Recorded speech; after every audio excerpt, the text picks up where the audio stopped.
We're back at 8:08, and this morning on Today's Family, a cruel new online trend that has been dubbed trolling. Families and friends in mourning, targeted after a tragedy. NBC's Jeff Rosson's here with the disturbing details on this. Jeff, good morning. Hey, Matt, good morning. You wonder how mean people can be? Here's your answer. These internet trolls stop at nothing to cause pain, even terrorizing grieving families. In fact, when a beautiful 17-year-old girl died recently, the internet trolls got busy harassing the people who loved her.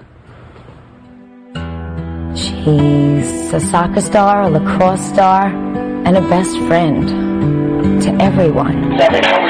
Lexi Pilkington was a fun-loving, all-American girl. My angel. She was a beautiful, beautiful girl. She loved everybody. Everybody loved her.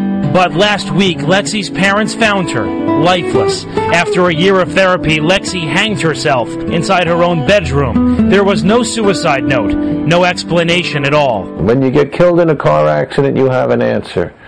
When you die from disease, you have an answer. We don't have an answer here. Soon, the cruel underbelly of the internet would light up.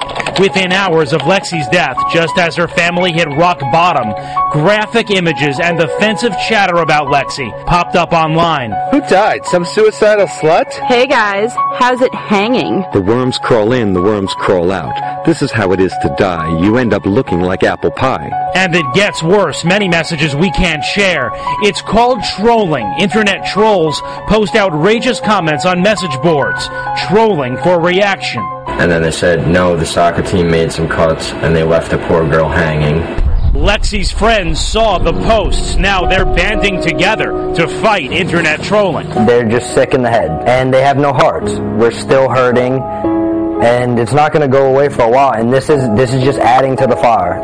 There have been high-profile cases before. Back in 2006, one of the most vicious cases of trolling. 18-year-old Nikki Katsouras took her father's Porsche out for a joyride. She hit high speeds and crashed into a toll plaza. Police pictures of her mutilated body were leaked and posted all over the internet. Images so graphic we can't even show you. Internet trolls even emailed the photos to her grieving family just to hurt them. Crazy We got a lot stuff. of messages like, you deserve that. Right. You rich, you know what, you deserve that, and she deserved it. No one is off limits. In fact, the more vulnerable you are, the more of a target you become, dead or alive.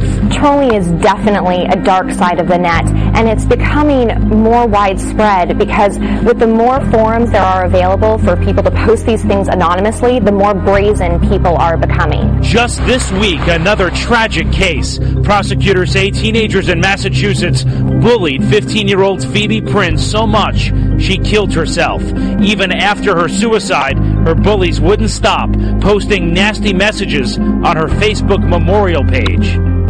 Internet trolls did the same thing on Lexi's page. If we can save one kid, one family, one community from feeling the way we feel, it's one victory. She's a smiling, beautiful child. Look at that. Don't look at the negative. You wonder what kind of people would do this. This morning, police are investigating, but there isn't much they can do. The trolls are sometimes overseas using fake names, so it's tough to even find them. All right, Jeff Rosson. Jeff, thank you very much. Perry Aftab is an internet safety expert and the executive director of WiredSafety.org. Perry, good morning to you. Good morning, Matt. Reprehensible, repulsive, fill in the blank with your own adjective here, but it's not illegal, is it? Well, it may be illegal, but what we're seeing here isn't. These people are just trying to provoke a reaction, and they're trying to harass people, but not across the legal line. Jeff said that this has been going on for at least for a few years. Is it, though, increasing in frequency because of the explosion in social networking? Yeah, absolutely. It's been going on since the web was launched, but it is increasing because you have the real quick reaction times. You might be on a cell phone and you can post something nasty on Facebook. You're there, you're bored, it's in the middle of the night, so you're going to do something that's going to get you some attention. I want to make sure I understand this. In the case of Lexi Pilkington, the young lady who committed suicide, are these comments being posted, in your opinion, by people who actually knew her? Or are there people elsewhere in the country and around the world who simply peruse the headlines and then make some connection with a tragic story? Probably both. Cyberbullying is when you know somebody, and then you'll see some personal facts about her, not just comments about it's good that you died and you're a slut. So something that's personal to her. If it's just a horrible comment about good they died, one less person to worry about, you're too rich anyway, that is trolling or mobbing, and we're seeing a lot of situations where people are doing it just because they can. Law enforcement officials around the country are cracking down on cyberbullying. We've seen that just recently. And I guess this would in some ways fit in because the whole purpose here is to inflict some kind of emotional pain on an individual. So can they bend the rules a little bit and include this in that category? Good point. Actually, there's a federal law that came out about 4 years ago that says if you harass somebody anonymously with an intent to annoy, it's now a felony. And although they may be making up the names, as Jeff had indicated, there's an IP address, the cyber trail of breadcrumbs. Facebook collects it anytime you interact with their site. So do all the others. If law enforcement wants it, they're going to be able to find it. You've been working with Facebook, and what exactly are you trying to do? I don't know that you're going to be able to prevent this except by threatening things like you just talked about. Well, you've got to educate people. You need to let parents know that if, God forbid, somebody dies in their family, somebody needs to lock down their Facebook page and turn it into a memorial page. You've got to Google your kids' facts so you always know where they are while they're alive, hopefully always. You need to make sure that you've got a kid around who can monitor these kinds of pages.